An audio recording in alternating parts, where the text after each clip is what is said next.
प्रभो हर हर महादेव शिव शंभो हे बाबा धवळेश्वराय वाळालिंग महाप्रभो दीपं यदि परम ब्रह्म दीपं यदि जनार्दनः दीपाहरत मे पापो पूजा दीप नमस्तुते धवळेश्वराय वाळालिंग महाप्रभो संसार सुखी रखंतु।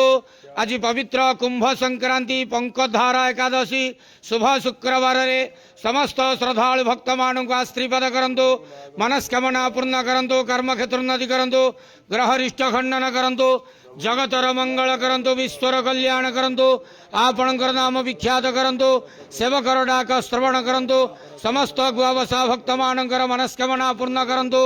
जो जो भक्त माने आपणक पाखरे मानसिक रखिछंती तांका मानसिक पूर्ण करंतु। धवळेश्वराय वाळालिंगाय नमो नमः। संसार सुखी रखंतु आनंद के वार हरि बोलो। आज पवित्र कुंभ संक्रांति पंकधरा एकादशी